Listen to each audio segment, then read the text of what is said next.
Another edition of Just for Sport here on the Props Network. Jumoke Davis here, and I'm ready to go. We have a great show for you. We got a lot to talk about. The NBA draft was last night. We're going to get into that. We're going to talk NFL Week 11 and my Fantastic Four picks.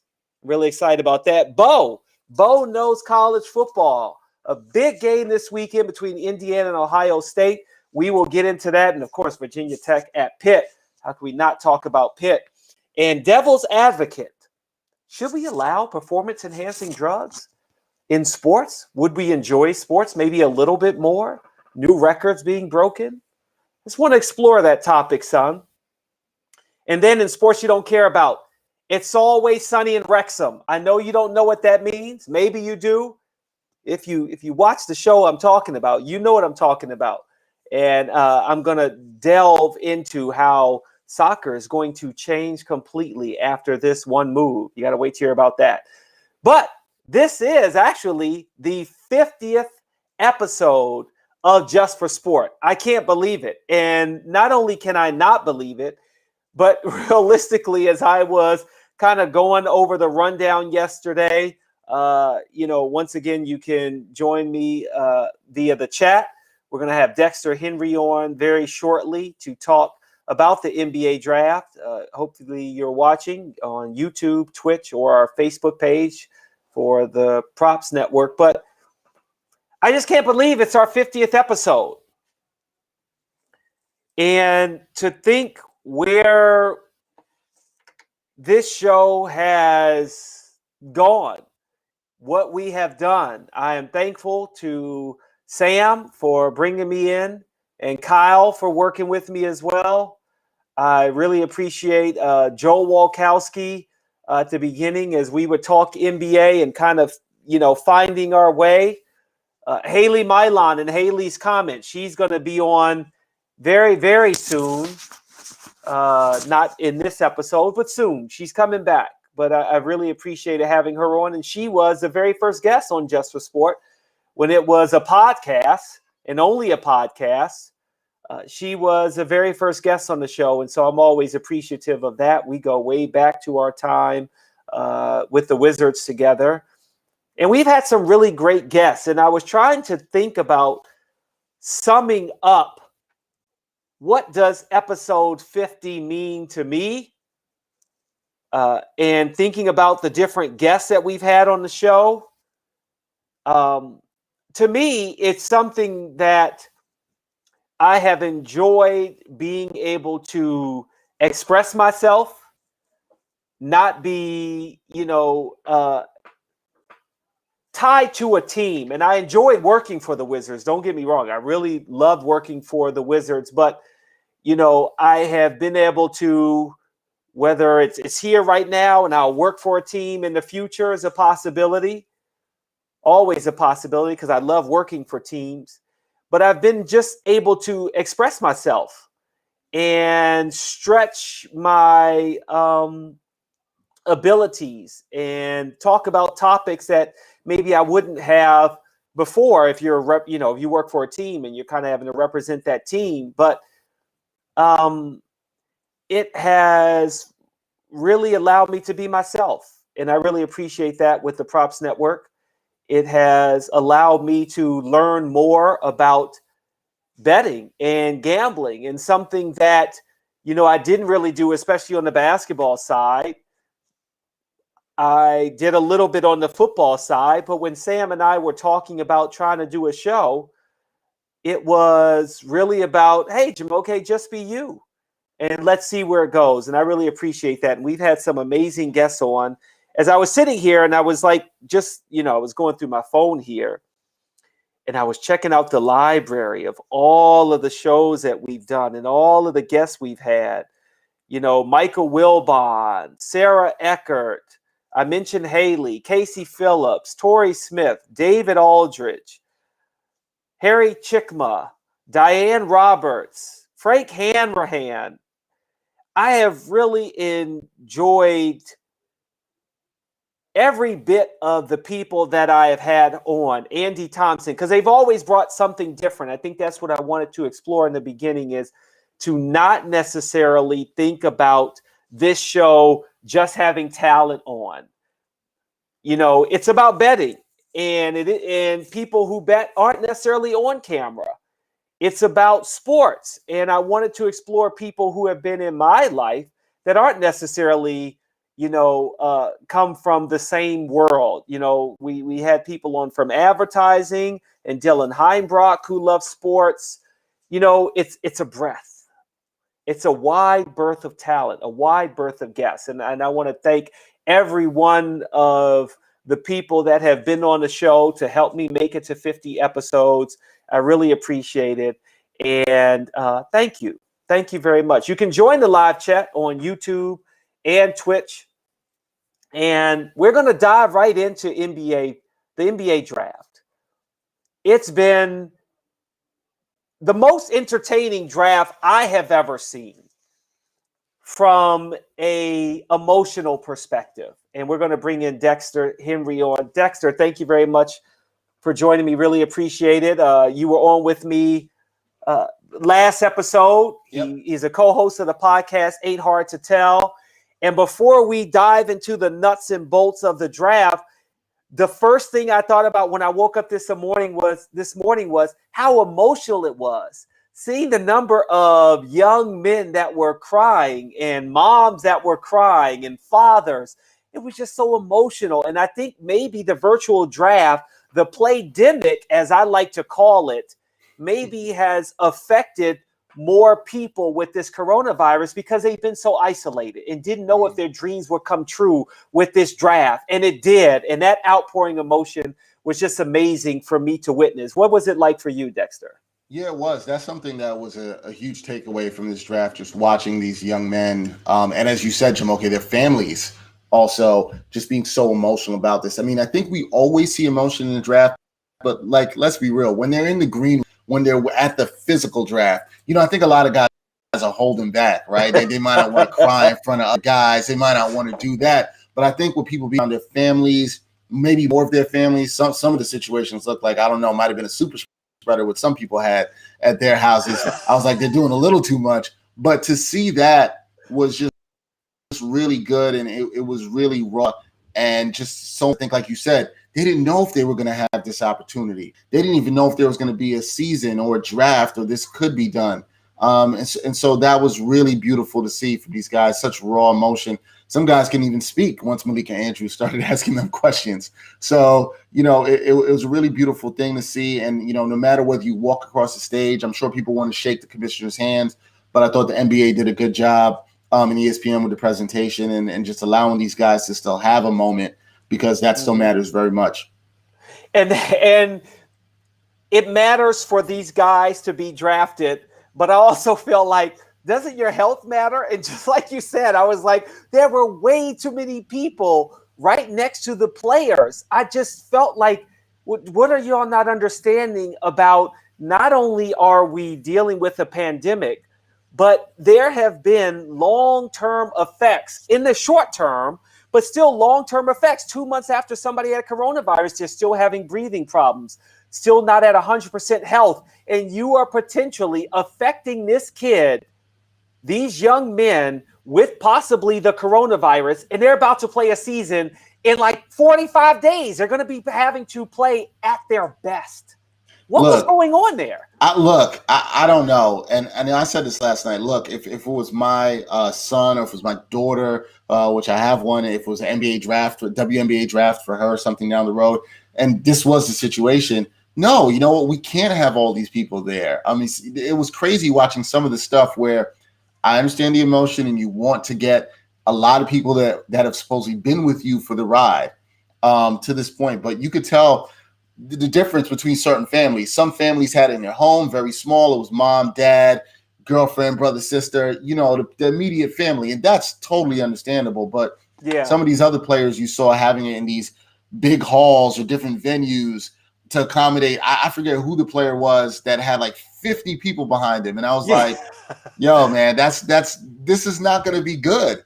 And you talk about, I think that's the thing, Jumoke. when we talk about this in terms of sports in general, I think a lot of time we have forgotten about, still don't know a lot about this virus and the long-term effects that it can have on athletes. We look at this like, oh, hey, they tested positive, and then, 14 days later, they're negative.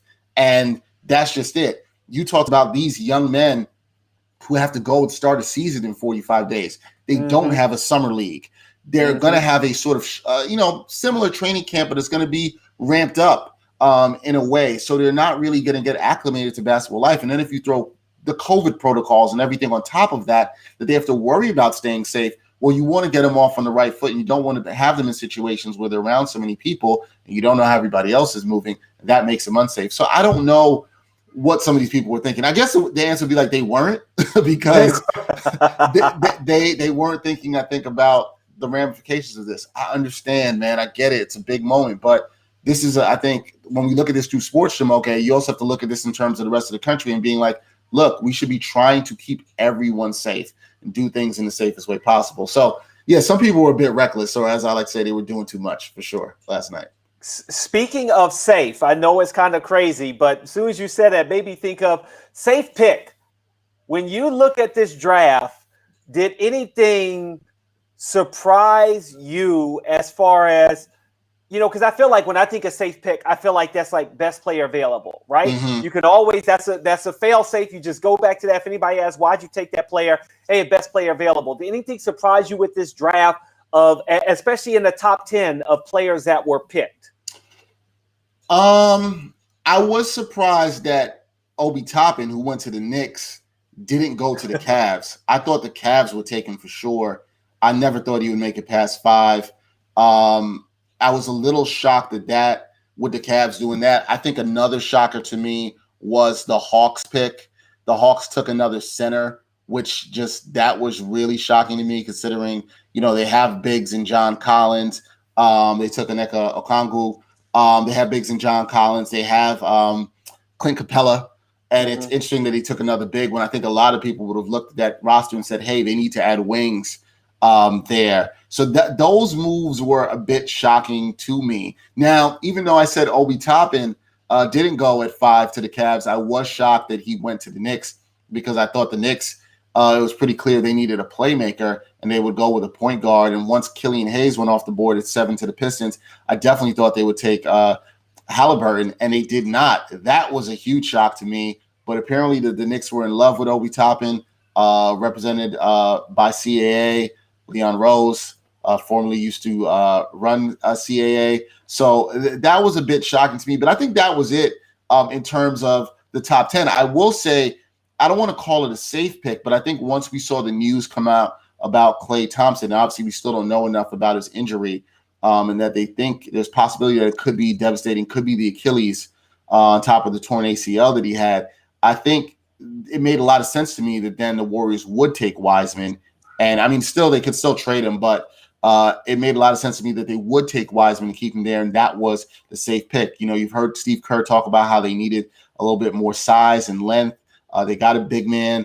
If things don't go right with Klay, this is a young player they could build around for the future, possibly. So that was a pick you could say was safe, but it made a lot of sense for that pick. And I think the top 3, I think it broke out sort of the way I kind of expected it to. I thought you would see Edwards 1. I thought you would see Wiseman 2, and then LaMelo 3. I think everybody actually ended up in the places they need to be, where I think they can succeed and be really good fits. So not a lot of surprises there, maybe other than the Cavs and the Hawks for me, and the Knicks. But the Knicks always surprise in the draft, I guess you could say.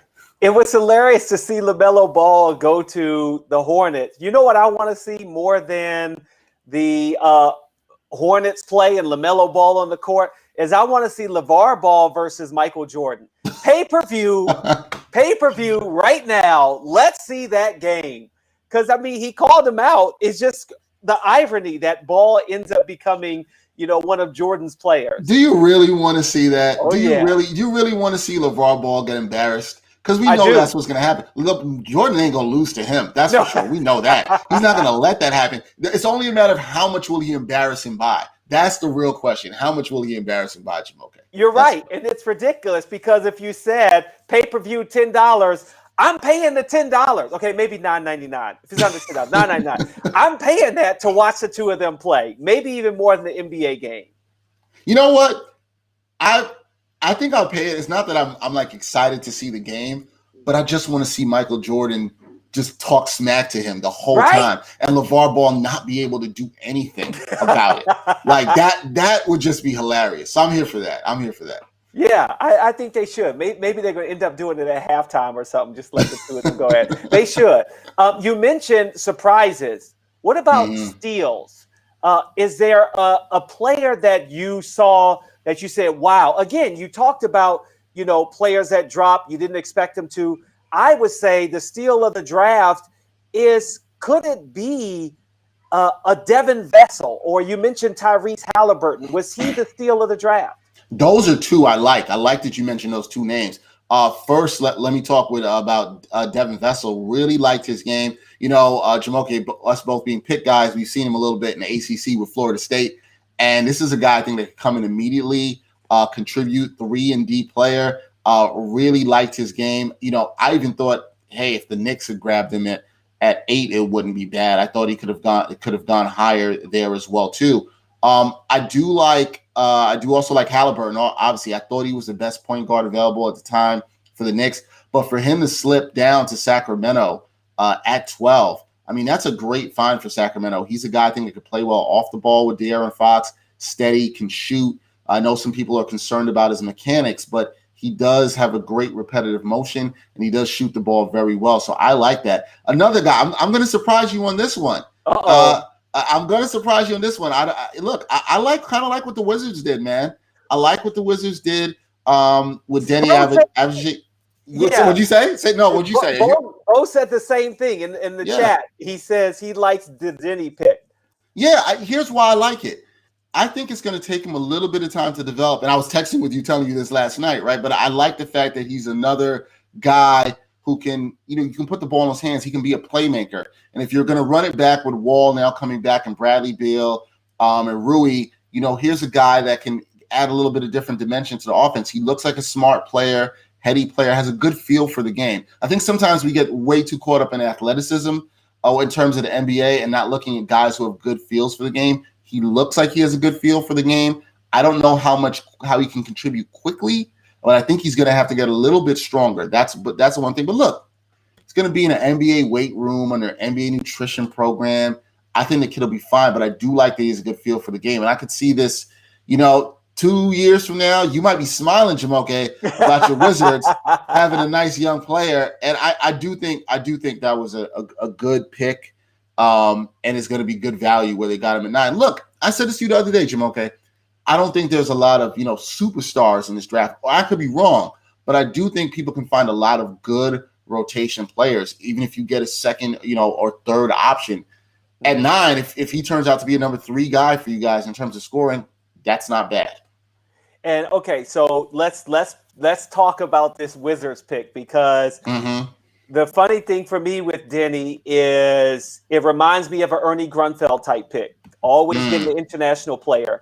I also think that there were a lot more international players in general that have been looked at because everybody's thinking that we're going to get the next Luka, the next Giannis, and looking even past that, the next Dirk, who's going to be a Hall of Famer.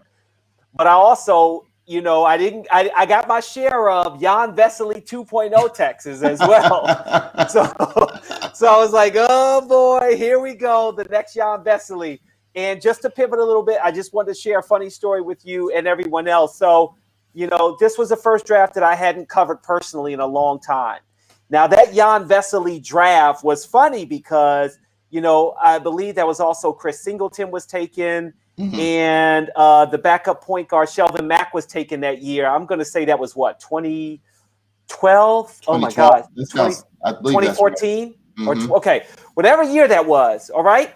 We know all these guys had a ball. They're going out and partying. So I'm following Jan Vesely through the night. I'm amazed that he kissed his girlfriend, Eve. That was the greatest thing. She actually used to play pickup basketball around the corner from where I live, which was funny to watch her, too. Bo said it was 2011. Thank you. 2011. Bo. Yeah, thank you. I think I saw you at that draft, too, Jumoke. I mean, how many drafts did we hang out at? So Jan, at the end of the night, I'm following around. He's like, Do you want to come with me and my family for dinner? We're in this little Italian joint just in Midtown Manhattan somewhere, just a quiet dinner. No one knew who he was. It was his mom and dad and his girlfriend, Eve. And we sat there and ate. And it was like, okay, that's the end of the night. And it was amazing. And so I kind of had a little an affinity for Jan Vesely, even though I felt like once he got in the gym and I saw him doing summer league and training camp and I'd be able to watch the practices, my head would just go down like this when somebody would just abuse him. But at the same time, to be like, yo, but he did buy me dinner at one point. He did buy me dinner on draft night. He took care of me. Yeah, so you had the respect for him there. Yes, Jan's my guy. Jan's my guy. So I hope that Denny plays well. I really do. And second year in a row, the Wizards have taken an international player. So from a corporate sponsorship, I'm sure they're thinking about the business side of basketball as well. They have to be. Yeah, they got to be. I mean, but the fans also want them to think about winning, and I do think this is a good pick. I don't think he's no disrespect to Jan Vesely. Shout out to him for buying you the dinner on draft night. That was definitely a nice touch. I do think he's a good player that can really help. I think anytime you can get more playmakers, his shooting's got to get a little bit better from the outside too. A little inconsistent there. That's another knock on him. But from what I saw, I just like his feel for the game. Do I think he's Luka, where he jumped off me the first time I saw Luka? No, off the page. No, he's not that. But I do think he could be a solid player, and I think he fits as a modern NBA player. And look, that's good value at 9, man. Definitely good value. When you get into the second round, is there a player that the Wizards took? Vit Cressy. I missed the pick, and I should know his name. Sorry. Yeah. Trey Jones dropped all the way down to 41. The Spurs picked him up. Is that a surprise for you, a player like that? Nico Mannion from Arizona goes to the Warriors. Did they need that kind of a point guard? And I love seeing Kenyon Martin Jr. go to the Kings. He showed a lot of emotion as well. Yeah. So Trey Jones shocked me with how far he dropped. There was a point where in the 20s, late in the first round, I thought he might go. Some teams that needed a point guard, I thought they might take him. I think he's going to be a steal. I think he will fit into the Spurs culture. He was kind of a low tier starting NBA point guard. I think many people projected him had, and maybe a backup. But look, with this, what the Spurs have at the guard position, they've got DeJounte Murray, they've got Derek White, they've got some other guys that can play in guard spots. But he looks like a guy who could be steady. He could defend. He could probably learn under. I think Patty Mills is free agent, so I don't know if he'll learn under him. But he's a guy that would have been a good mentor for him in that. Could you see him being in that Patty Mills kind of role? Yeah, I could see him if his shot gets better. I could definitely see that. But he's a steady guy, defends, so you have to like that. I'm really surprised he went as low, but I think that's a good pick for the Spurs, and it wouldn't surprise me at all if he thrived within their organization at all. Mannion, another good pick. I think you mentioned it too. Could be a steal. Again, sometimes a lot of it, Jumoke, is about who gets into the right system. We talk about the Spurs. We know what the Spurs can do. The Warriors have clearly built a culture around ball movement and defense. This is a guy I think that could come in. It wouldn't shock me. This is a team that needs some depth, especially with you don't know what's going to happen with Clay. I'm not saying he's going to be Clay or replace Clay, but a guy that can give you some depth off the bench, can hit some shots, will look to play hard. Look, if he plays defense, plays hard, works within the system, Kerr is going to play these guys and try to build their confidence. So I think that's also another good pick. I think it was also weird to see that there were no Duke players taken in the first round. I just amazed by that. And I would say, again, we could talk about this forever. How many Duke players really do well in the NBA? I mean, I almost say Coach K is a little overhyped in that it's great to play for Duke, but realistically, no Duke, no Kentucky, no Kansas, as Bo just said, but focusing on Duke, what Duke players have you ever really seen that have gone to the next level and been a star? You can't count Zion Williamson, the one and dones. I feel like I don't know. But if you go back to the players, Christian Laettner never was great in the NBA. We can go all the way back there. The best player, I mean, you just mentioned Grant Hill. Grant Hill's probably the most talented player that I saw come out of Duke in my lifetime, probably your lifetime too, Jumoke. Jay Williams, I think, would have been that guy. Motorcycle accident, injuries. But let's be real. I mean, you've been saying this for a long time. I've known you for so long. I know, right? You've been saying this way back that I know you. Even back then, you were making this point. In the early 2000s or whatever. A lot of the Duke players have been disappointing, or have never lived up to being that good. There's some guys who've had some good careers, like an Elton Brand, a Corey Maggette, who've had some good careers, but nobody's ever really lived up. I mean, you probably will have to say Kyrie Irving. Kind of got to put him there, but I know you were taking him out because he's a one and done guy, not a guy who's played. Kyrie only played 11 games, so Kyrie's probably will go there because he's one of the most talented. He has an iconic shot now in NBA history. But now I'm really struggling. Shane Battier is the best Duke player to play in the NBA. Wow. If you look at his whole career. JJ Redick is another good. JJ Redick. Bo mentions JJ Redick. That's another. I mean, a guy who's had a long career, and I would actually say for JJ Redick probably has exceeded the expectations that many people had of him. I thought he might be another Christian Laettner, but when you look at it and how he worked on his game to be able to move without the ball, it's a testament to JJ Redick. He's had a really good career, not a Hall of Famer. But look, this is the point. We're not coming up with any Hall of Famers here. We haven't talked about anybody who's had a legit non-injury Hall of Fame career. Look, I'm an NBA junkie, but I'm missing this guy right now. There's really not one. Duke, Zion Williamson, best player probably to come out of Duke, but obviously one and done. RJ Barrett too. Mm-hmm. The jury's still out on those guys. We don't know what they'll be. But yeah, Duke hasn't really developed stars or players even in the way Kentucky has. Yeah, nope, not at all. Kentucky's had guys go late in the lottery, and sometimes lower and develop into good players. Look at Bam Adebayo and Tyler Hero on the same team in Miami. Yep. Late lottery picks. Anthony Davis. Davis. At one point, there were 6 players, and when it was a Western Conference Final, Eastern Conference Final, I think there were 6, maybe 5 or 4 that were from Kentucky. From Kentucky, it's just Calipari will get you ready for the NBA. Coach K, have fun. You played at Duke. You don't know what you're getting when you go to that next level. It's funny when you say that. It makes me think about if you're Coach K, if you're not Coach K, but if you're Coach Calipari and you're sitting down with a kid and he's going to choose between like Duke and Kentucky. I mean, that's all I'd say. I just thought I'd just show him the list of names. I'm like, this is what I've done, and these are the players, and this is what these guys have done. And I'm like, you can go do what you want. Yep. It's crazy. That'd be my recruiting pitch. Yeah. Cole Anthony had the best group of people around him. Again, had an issue with social distancing. But then when Spike Lee popped up out of the corner, obviously Greg Anthony's Cole Anthony's father, and he was a former NBA player. But to see Spike Lee show up was pretty funny. Let's shift to NBA free agency.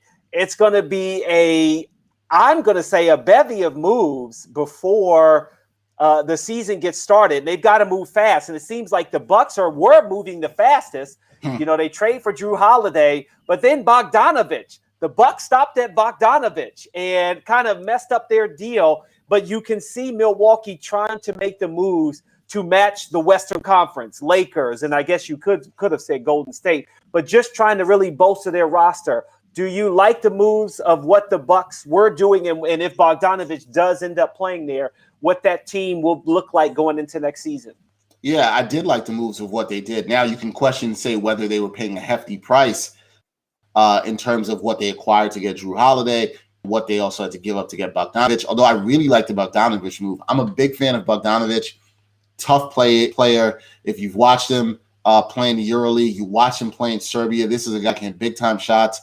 I actually think, it's a good move for Sacramento too, because he was not going to get the playing time, or nor were they going to pay him when they already had paid Buddy Hield. Now, if this doesn't go through for the Bucks, this hurts a little bit.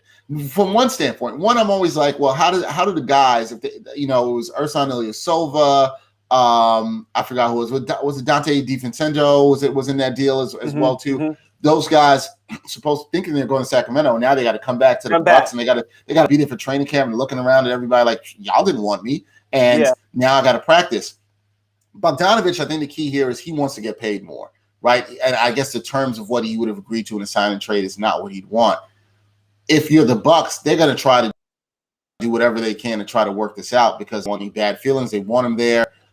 Maybe Donovich also doesn't want to necessarily be the fourth option on the team. He thinks he's better than that, which he probably is, but he would have a chance to win. Look, the Bucks are probably hoping and praying, Jumoke, they can figure this out. They need to get this guy. He can help them stretch the floor. He's a good shooter. If not, they're going to have to pivot elsewhere. Here's where you have to credit the Bucks. The Bucks know they have to do whatever it takes to keep Giannis, and they have shown that they are willing to do that. Now, will that get Giannis to sign that Supermax extension? I don't know. None of us know.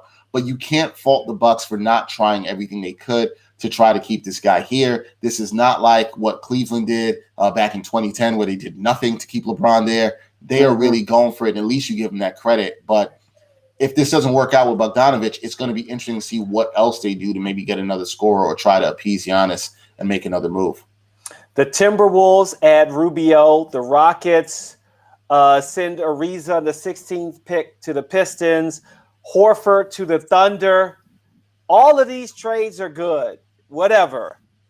The one I don't want to see happen is the trade John Wall to the Houston Rockets for Russell Westbrook. I got to get your thoughts on if that ever happens.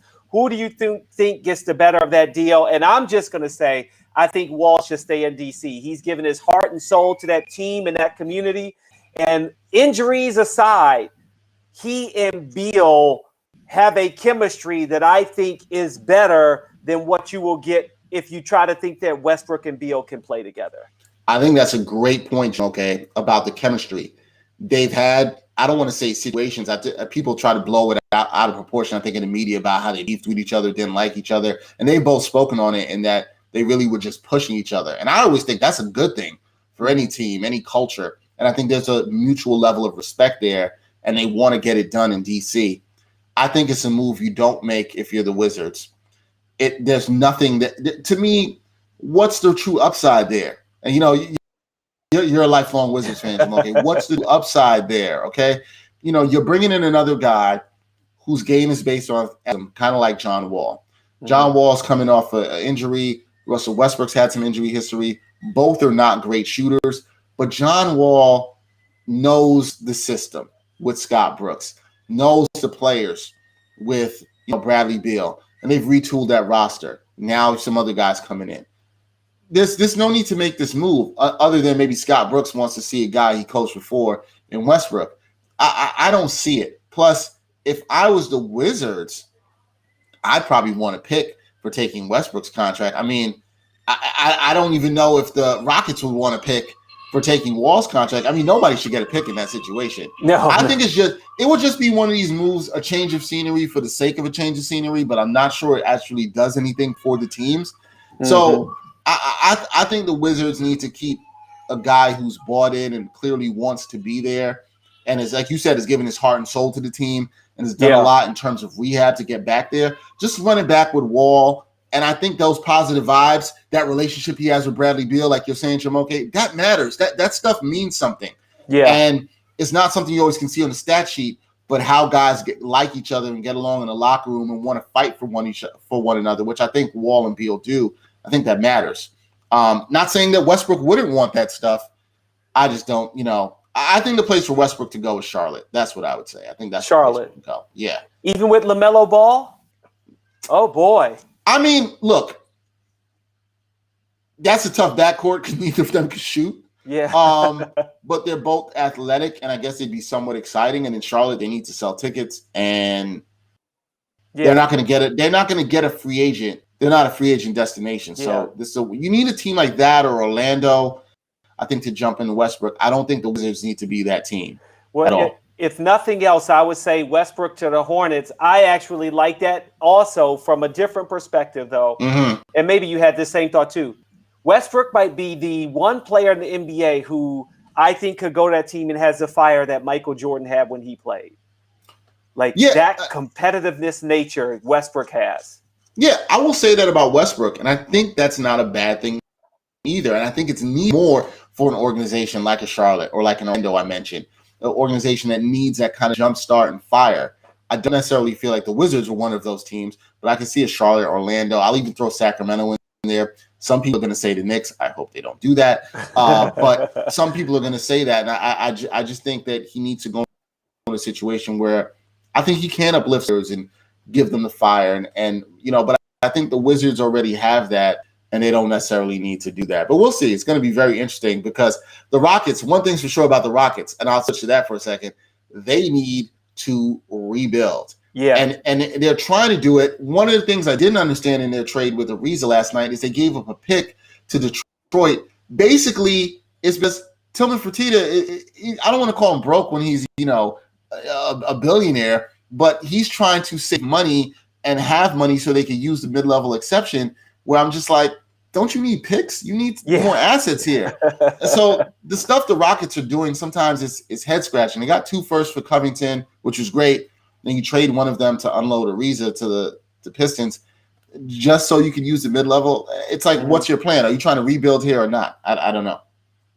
I don't know either, because I felt like as soon as Mike D'Antoni said, "Hey, I'm out," the whole thing just crumbled. The whole organization is just retooling, rebuilding, recycling, whatever. They're going to try to do it, and it'll be interesting. Even Daryl Morey said, "I'm out too." So they're really going to have a different change of culture in that organization.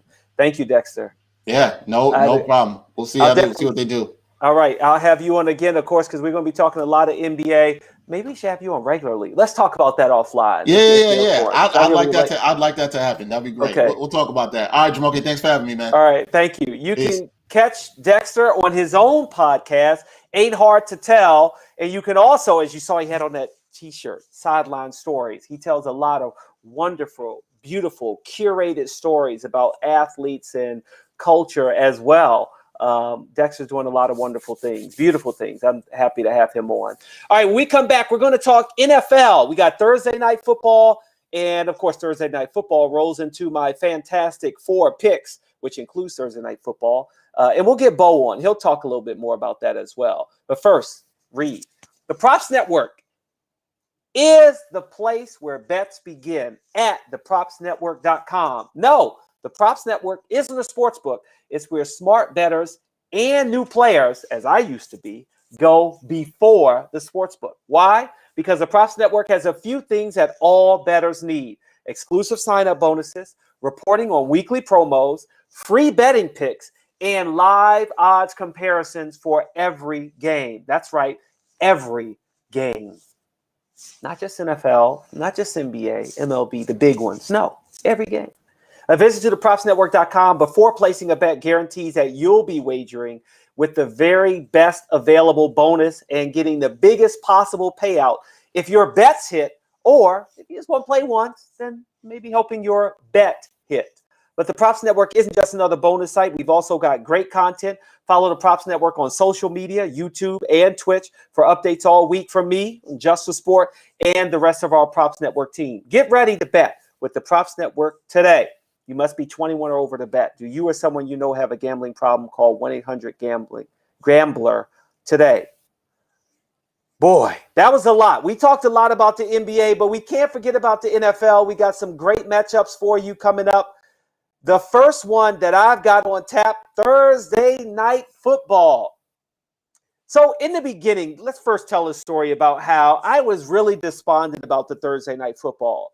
I thought the matchups weren't good.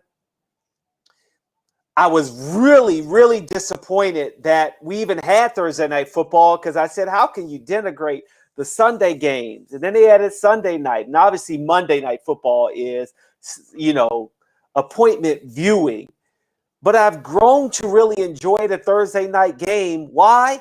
Because I love football. Like it's like the king of all of the sports. I know I talk a lot of basketball, but I do love football. And to be able to watch it on a Thursday night is just as exciting. I really enjoy it. And we got a great matchup between the Arizona Cardinals, who have to travel to the Seattle Seahawks with identical records of 6-3. This is a tough one to pick. Overall on offense, can you believe the Cardinals have the number 1 offense? That's right. the number one offense. The Seahawks have the fifth best offense. I'm like, wait. Am I reading that right? Yes, that's right. On defense, not so much. The Seahawks are ranked 32nd, last in the NFL.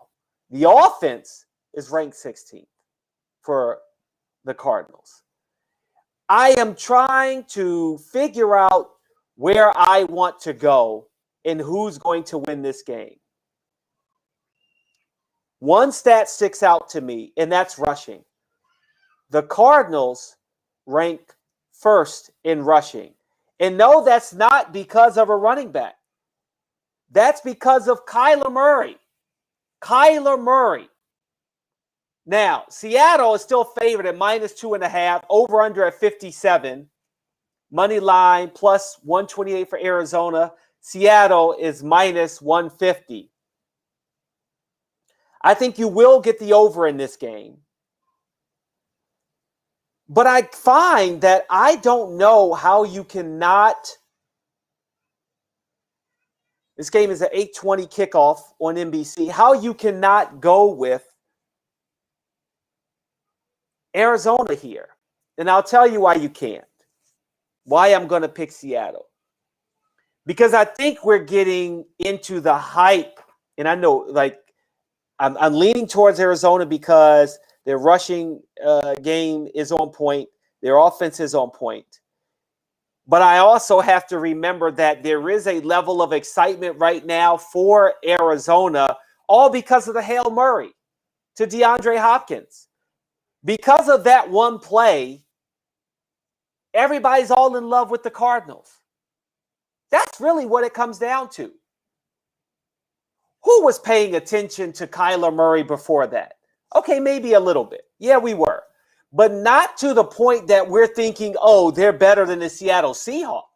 I mean, realistically, we should be looking at a team who should be 5-4, one game over 500 going to Seattle. And they got lucky because of some poor defense. Kyler Murray has more rushing touchdowns than the Seattle Seahawks combined with 9. Kyler Murray has 10. But I think what you're going to see in Russell Wilson tonight is a quarterback that's like, slow your roll, Kyler Murray. You know you were looking up to me. I'm going to show you tonight the real, maybe even the younger Russell Wilson. Wide receivers. DeAndre Hopkins is amazing. Amazing. 7.4 receptions per game.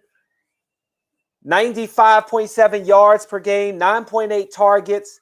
DK Metcalf, slightly lower than that across the board. But he has 8 touchdowns. 8 touchdowns. And they're about even on fantasy points. That's the matchup I most want to see. Russell Wilson has been turning over the ball a little bit more. So I think that that's a category that obviously the Seahawks in general are going to have to think about. But Russell Wilson is going to have to keep the ball in his hand. But I think that if Seattle's defense can hold out, then I say Seattle will win, but Arizona will cover. You know, I'm thinking it'll be, you know, maybe a 1-point game is where I'm going with it. It's going to be close, maybe 31-30. And the funny thing is, of course, that's the kind of game that I want. I love that drama. I don't know how many of you love that drama. If you're a Seahawks fan, if you are a Seattle Seahawks fan or Arizona fan, maybe you want a blowout, but I like a close game. I like a close game. Next game up that I look at, that's like, I'm looking for the games that are entertaining, that, and I guess you could say all games are entertaining, but now that we've gotten to this week 11 point, I'm looking for the games that have some drama, that we're starting to get to that point where we have playoff implications. First, next game up, Tennessee Titans, Baltimore Ravens. Again, 2 teams at 6-3. It's in Baltimore. Titans have the 14th ranked offense. Ravens have the 22nd best offense, but their defense is ranked 6th, whereas the Titans' defense is ranked 22nd. Neither one of them have a great passing game, but they both have quality running games. Titans ranked 6th, Ravens ranked 2nd. Something's got to give. I don't know where I want to go with this game. You got Baltimore at -6, over under at 48.5, money line plus 216 for Tennessee, Baltimore at -260. Baltimore's just simply not playing well. So I'm amazed at the line. That's just too. I don't like the -6. I think in this case, I take Tennessee again at +6.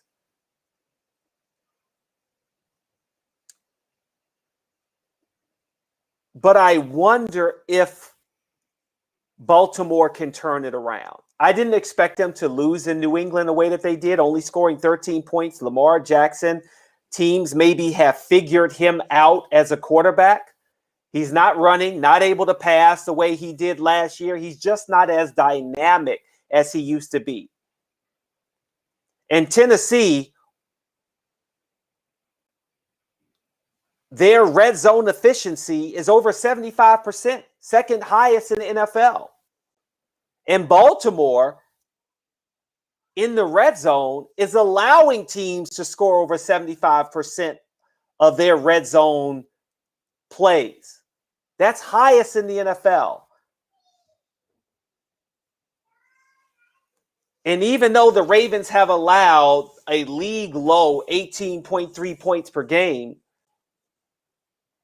I think that Tennessee will see pay dirt a little more often, to the tune of, I'm thinking they're going to maybe get to about 21, 24 points is where I see. Derrick Henry has a potential to run all over the Baltimore Ravens. And I know that defense is ranked 6th, but I think that Travis Henry is just Derrick Henry is just an amazing running back. So I think Baltimore will win, but Tennessee will cover.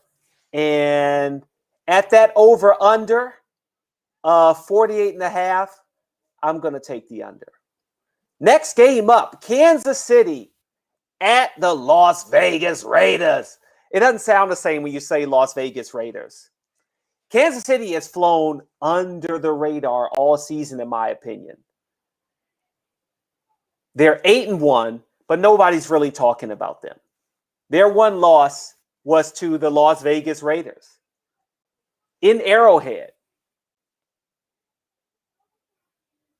It was such a big victory for the Raiders that they even did a victory tour in their bus around the stadium, which Andy Reid apparently didn't like.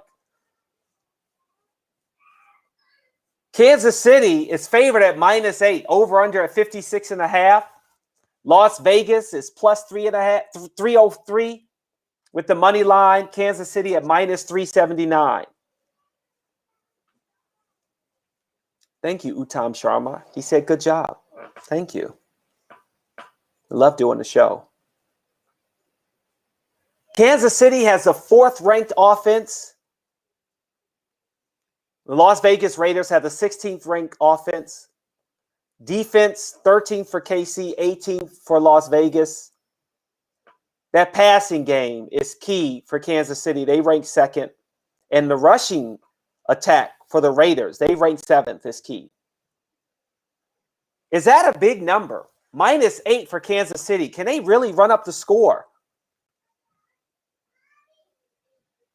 The last meeting, the Raiders won 40-32. So I'm going to take the over. Andy Reid is 18-3 in a game following a bye week. And this is a big game for them, as I mentioned about the John Gruden's bus circling the stadium. Derek Carr has had a good season. And this should be a good matchup. As I mentioned, Kansas City is 8-1. The Raiders are 6-3. The Chiefs have scored 23-plus points in 23 consecutive games, including playoffs, the longest such streak in the NFL. I'm taking Kansas City. And you know what? I'm going to take them at -8. I think that they will have a big game. They're going to make a statement game against the Raiders. I think the Raiders may be a little too much they'll be too jacked up for the game. And I think Kansas City is going to have a little payback. Now, the funny thing is, as I mentioned, that first game, the final score, 40-32, 8 points. Las Vegas knows what they're doing. They know what they're doing. I'm still going to take Kansas City at -8. And the last game, Green Bay and the Indianapolis Colts. What do I make of this game? It's a 4:25 game on Fox. Green Bay Packers are 7-2. Indianapolis Colts are 6-3. First thing I think of is the quarterbacks. You got surely a Hall of Fame quarterback in Aaron Rodgers for the Packers, going to Indianapolis, playing for a new quarterback in Phillip Rivers. I don't know what we have here. Let's look at some stats. The Packers are ranked 9th in offense, Colts 17th. The defense, Colts, ranked number 1 in the league. But the Packers are far behind at 8. The rushing attack, 13th for the Packers, 23rd for the Colts. Passing attack, 8th for the Packers, 12th for the Indianapolis Colts. I don't really know what to make of this game. I really don't. Phillip Rivers has a career average of 372 yards per game versus the Packers. And that's the most by any player versus the Packers with 2 minimum starts.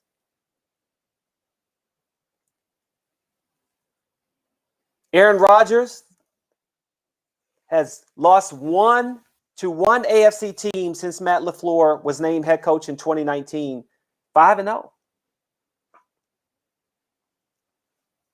Since then, 315 passing yards, 129 passer rating versus all other NFC teams except for that one loss in those other 5 matches. Nyheim Hines and Alvin Kamara are the only running backs to lead their team in receptions this season. And obviously, Alvin Kamara plays for the Saints. Let's see what Hines can do. Let's see what Hines can do. I am torn with this game. We've got the Indianapolis Colts at -2, which means Vegas doesn't know what to do with this game either. It's not a cakewalk. Over-under at 51. Money line, Green Bay at +107. Indianapolis at -127. I'm taking the Indianapolis Colts at -2 to win at home against the Green Bay Packers. I think that home cooking helps. There's no fans in the stadium. But I feel like even when I look at the Green Bay Packers at 7-2, is it a quality 7-2? I don't know if it's right to say that, but I think with this defense, the Colts being ranked number 1 defense, I think the Packers offense will have problems, and I think that Indianapolis Colts are going to win the game. Over under, I'll take the over. I'll take the over at 51 as well. So those are my fantastic 4 games for the NFL this weekend. I'm going to enjoy the games. I know you will too. Next up, we got college football. Bo knows college football. That's where we're going to next. But first, a read. BetMGM is the new online sports book that is taking over the online betting nation. And if you saw my social media videos yesterday, I used some of the BetMGM prop bets to help make my first round NBA draft night a little more fun. I didn't do as well as I thought I would, but not bad, not bad. I don't want to go over all the picks. Not only does BetMGM have some of the best odds on all the major sports, but they also offer some of the industry's strongest weekly promos. This week at BetMGM, you can get a free $20 in-play wager when you bet $50 or more on any live NFL game, or you can get up to $100 in free bets in the free-to-play Pick 3 First Touchdown NFL Challenge. And as always, you'll get a $10 free bet in the Money Monday Club. But that's not all. Right now, BetMGM has a special signing bonus from the Props Network listeners. For the Props Network listeners, all you have to do is create a new account at BetMGM and use the code JustSport20 to get a 100% match on your first deposit up to $500. That's right. Just enter code JustSport20 and you get to $500 in your bank account with BetMGM. How about that? You must be 21 or over to bet online. Do you or someone you know have a gambling problem? Call 1-800-GAMBLER today. So we got college football coming up. We did Bo Knows College Football on Monday. I figured why not have Bo Knows College Football on Thursday too? We can look ahead at the best matchups. We can talk about our Pitt Panthers. You can't go wrong there. How you doing, Bo? Your mic's not on. I can't hear you, Bo. Let's go. Some lovely technical difficulties to start the day. Nothing better, right? No, you're good. It's a great way to introduce you in our 50th episode because I wanted to say thank you to you as well for joining Just for Sport. I'm happy to have you here as a member of the Props Network now, not just talking college football once in a while, but you're going to be with us for the long haul. That makes me very happy, and I just want to thank you for being a part of the Props Network. Yeah. The Pitt Network runs deep. I'm really happy to be on board. Yes, it does. So let's first talk about number 9, Indiana, and number 3, Ohio State. When I look at this game, I see two teams who have not played enough games to even be ranked. I know I'm wrong in that assessment, but again, I can't help but bring it up. I don't like these, they just played 4 games already. Come on now. What are your thoughts on this matchup?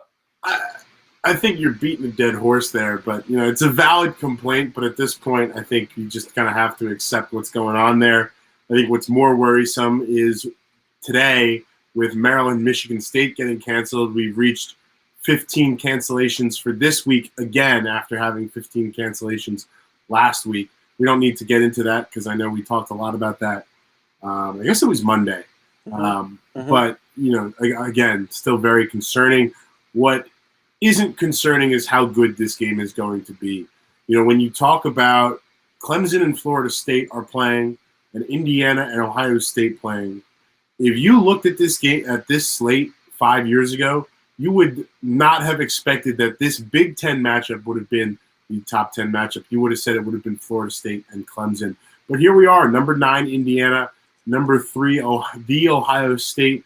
They're ready to go to war Saturday at noon. It's going to be a great game. I think, Ohio State getting 20.5 points, I think that's a lot. This Tom Allen team is going to compete. I think they've always shown that even in the past couple of years when they weren't necessarily finishing the games, they weren't necessarily winning them, they were still hanging around with teams like Penn State, Michigan, and Ohio State. And this year we've started to see them finish. They did it against Michigan.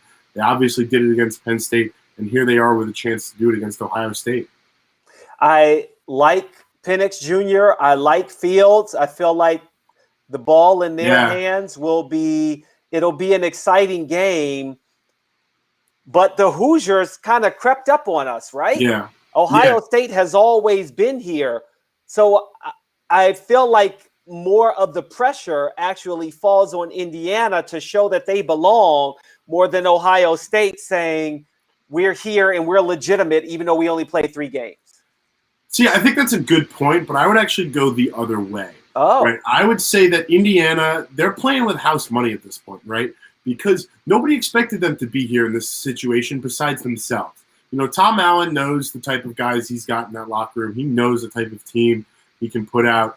But when it comes to Ohio State, Ryan Day and Justin Fields, they know that they belong in the playoff. They know that they belong in the title hunt. And given the Big Ten scenario, given that they've already had to cancel their game last week against Maryland, they're kind of playing with a short leash now when it comes to, if they slip up anywhere along this route, not only could they not be playing in the playoff in the eventual college football championship, but if they slip up to Indiana this week, they could not even be in the Big Ten championship. Mm-hmm. And given that they're already only going to play 7 regular season games at this point, even if they don't have any more cancellations, not playing in that 8th championship game could be the silver bullet to end Ohio State's title chances this season. And I don't think that Justin Fields is going to be one of these players, taking advantage of the change in NCAA regulations to allow anyone to come back next year, regardless of their status.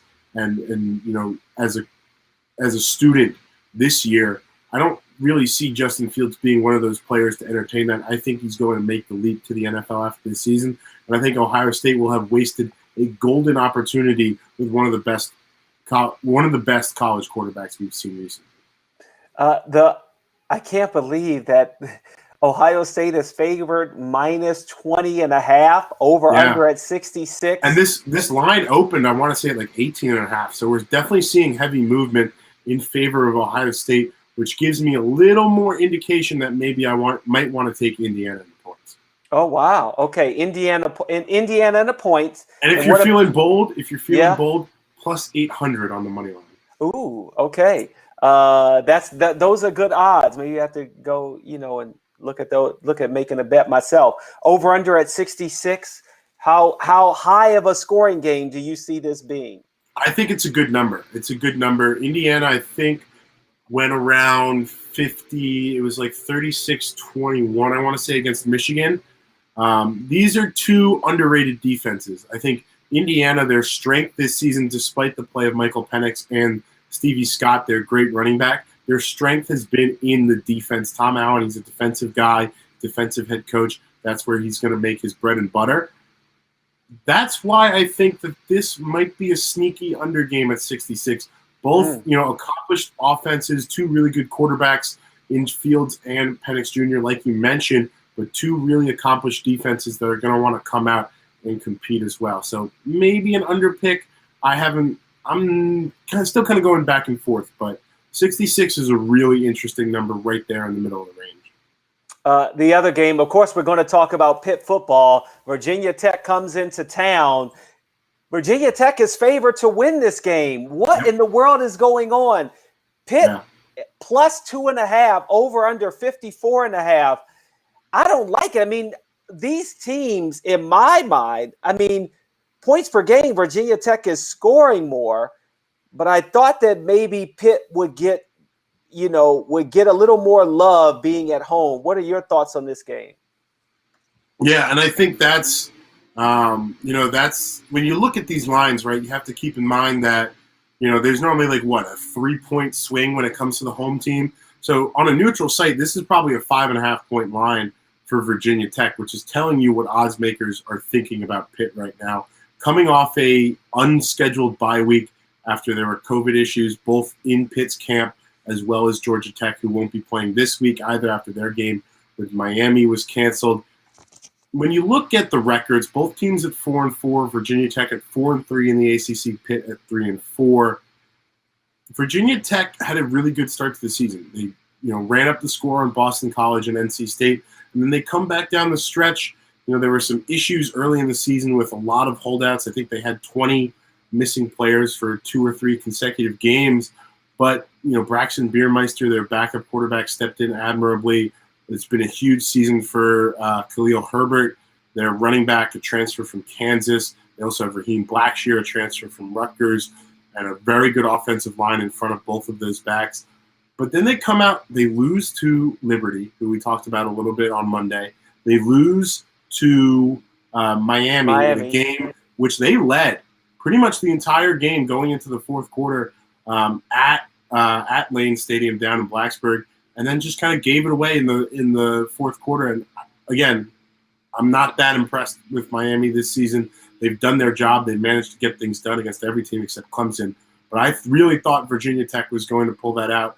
And so I think coming into Pitt, there's a little bit of an opportunity there for the Panthers. Like I said, they're coming in off a bye week. They've got Pickett back. We'll see who is actually held out due to COVID protocols. But I think if this is a team anywhere close to full strength, that this game is going to be maybe a little bit closer than that line might indicate, maybe closer to a 1 point or a pick 'em. straight up even. Mm-hmm. I'm taking Pitt at +2.5. I think they will win. I like the over too, over 54.5. I like the over. I don't quite get, and maybe that's my naivete, maybe it's my heart, but they scored 41 points at FSU. Kenny Pickett returns, and their offense seems to return. Yeah. And like you said, Miami's had coming off of 2 straight losses. How are you not looking at this game it at Heinz Field and saying, okay, Pitt should be favored to win this game? I don't know. But and I think it goes back to, looking at those last 2 games, besides Notre Dame at Heinz Field, that Pitt lost the NC State game, and then going up to Boston and losing on the missed extra point. I just think that, the people setting these lines are going to kind of look at, back even when they did have Pickett, they were still losing to similar opposition in NC State, Boston College, and of course getting shellacked by Notre Dame. So the proof has not been in the pudding, so to say, so far for the Panthers, but they have an opportunity this week to set the ship on the right course here, wrapping the season up and kind of get back maybe to a good bowl if bowl season happens. Yeah, if bowl season happens with all the cancellations you brought up at the top, it'll be interesting to see how college football changes, and they have to change. There's no need to try to stick to this. Oh, the college football championship has to happen on this date. Nope. We just saw the Masters in November. We just saw NBA season end when it should have been starting. Major League Baseball still finished their season in October. You can change NCAA or college football, BCS, whoever's in the room. Make the decision right now before you destroy everything, and hopefully they are. Thank you, Bo. By the way, underrated game. I'll give you one more. One more game. Top 15 Coastal Carolina, undefeated at home against Appalachian State. 1 loss in the Sun Belt. Really good matchup there in the Fun Belt. In the Fun Belt. I like that game. Appalachian State. Didn't they beat Michigan like first game of the season? Like that 4 years ago? That was their last ranked win. Wow. Now they have a chance to add another over a top 15 Coastal Carolina team. I'm rooting for Appalachian State. Chanticleers -5.5. How about that? Thank you, Bo. Bo knows college football. I really appreciate it, and thank you for being a part of the show, Bo. I really enjoy it. Wasn't that good, right? And I love the Pitt love. That's the other part. It's like I'm doubling down. Not only do I enjoy working with Bo in the short amount of time that we've gotten to know each other and work together, but it's that Pitt connection that helps. It helps. Are you located in a state with legal online sports betting? Don't make a bet this season before you visit thepropsnetwork.com. ThePropsNetwork.com has you covered with free bets and special bonus deal from all the top U.S. online sports books. Get $30 in free bets and up to $600 in risk-free bets at Unibet. Or you can claim up to $1,000 signing bonus bundle from DraftKings Sportsbook. Or try PointsBet Sportsbook with 4 risk-free bets totaling up to $1,000 using promo code BONUSPROPS. Now, what does that mean? The Props Network is the only betting news site with live NFL odds for every NFL game. So any one of those that you want to pick from, all those different options I gave you, they're all like bonus. We're giving you extra bonuses to use on your NFL picks, NBA, NCAA, whatever the case may be. Props Network has you covered. So you can shop the comps and know you are getting the biggest payout possible before you can lock in your bet. Do your bankroll a favor and check out thepropsnetwork.com. You must be 21 or over to bet. Do you or someone you know have a gambling problem? Call 1-800-GAMBLER today. So I'm going to end the show here talking about a few things. Devil's advocate. The news came out the other day that the New York Mets second baseman Robinson Cano tested positive for PEDs. And he'll be suspended for the entire 2021 season, according to a statement by MLB Commissioner Rob Manfred. It's the second PED suspension for Cano at 38. He missed 80 games in 2018. after testing positive for a diuretic when he was with the Mariners. Of course, we're all disappointed. Mets president Sandy Alderson said, we're extremely disappointed. Quote, we're extremely disappointed to be informed about Robinson's suspension for violating Major League Baseball's joint drug prevention and treatment program. And it's weird because it got me to thinking, what's wrong with taking performance-enhancing drugs? Aren't we all in life trying to enhance our performance? And I said, yeah, we are. And then I said, okay, but Jumoke, you're critical of the Astros for stealing signs, using trash cans and cameras and live monitors in the dugout tunnel. But you're sitting here, and when you saw the ticker go across the television saying that Robinson Cano was suspended, you then said, well, maybe it's okay if players take a drug to enhance their performance.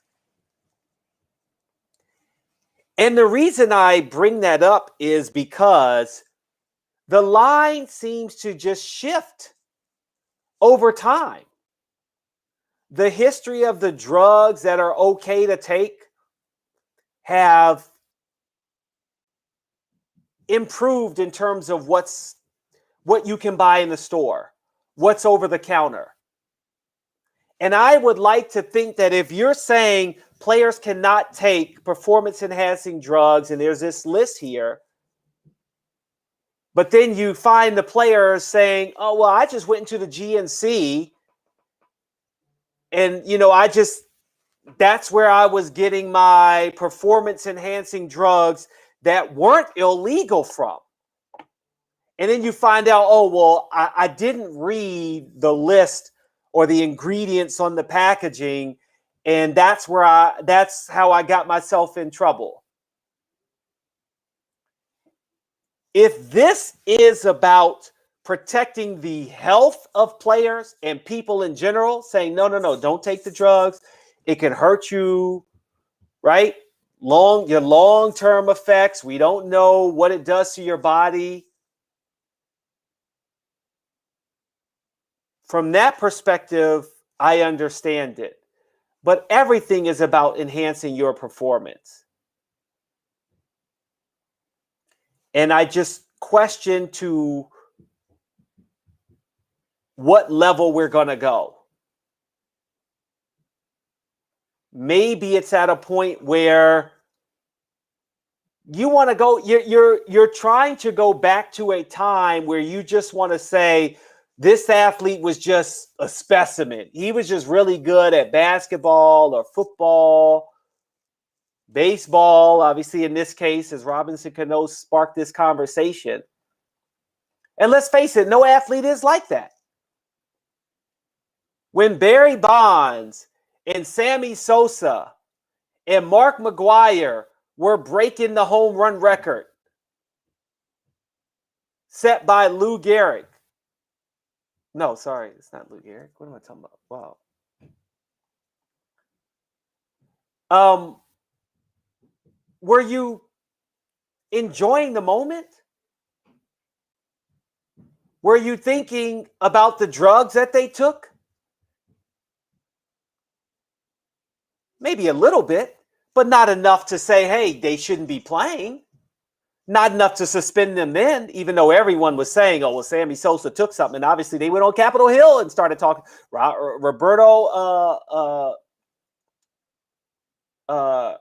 Paul, gosh, I'm forgetting his name, with the Baltimore Orioles. Obviously, Sammy Sosa's with the Orioles at the time, too, and said, oh, I don't know how to speak English. Paul Merrill, but I'm forgetting his first name. Sorry about that. Alex Rodriguez took performance-enhancing drugs and then, admitted it almost immediately after he got caught. And now he's on television. Is anybody thinking about what he took?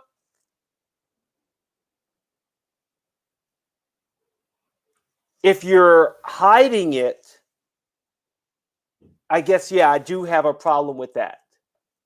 But this is probably the first time that I have been torn with saying, well, what's wrong with performance-enhancing drugs?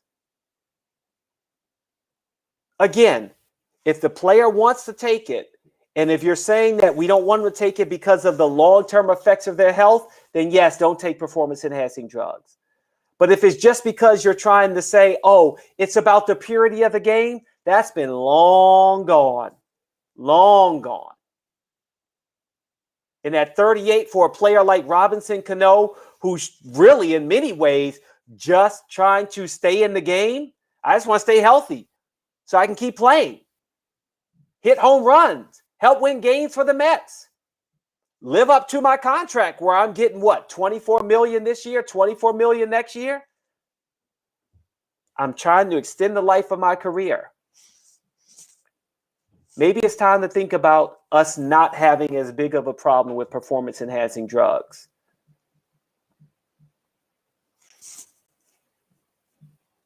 Maybe it's that time. All right, sports you don't care about. Family time will come back. Family time will come back. But sports you don't care about. I got the headline here. It's always sunny in Wrexham. Why'd I do that? Well, the reason why I did that is because two of my favorite actors, Ryan Reynolds and Rob McElhenney, have bought a soccer team. They bought Wrexham AFC.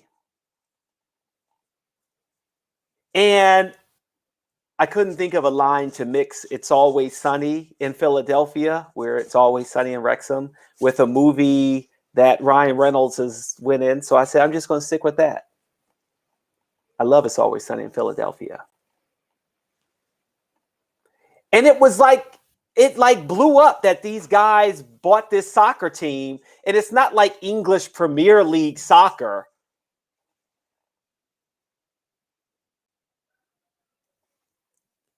It's not at that level yet, but they hope it will get to that level. And the beauty of what they are doing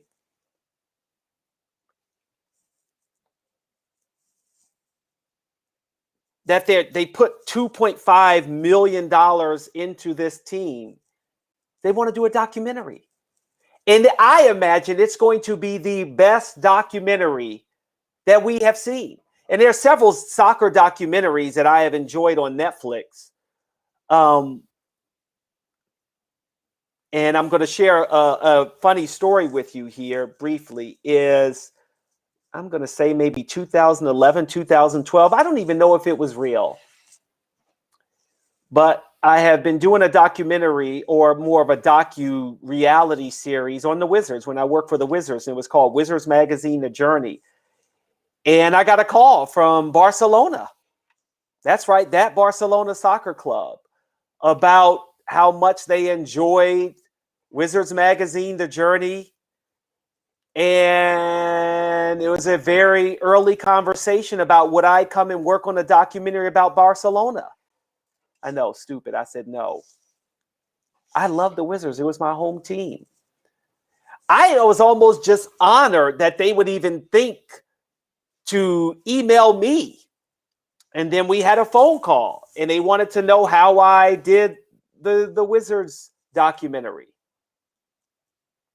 But I, in the end, never came to fruition.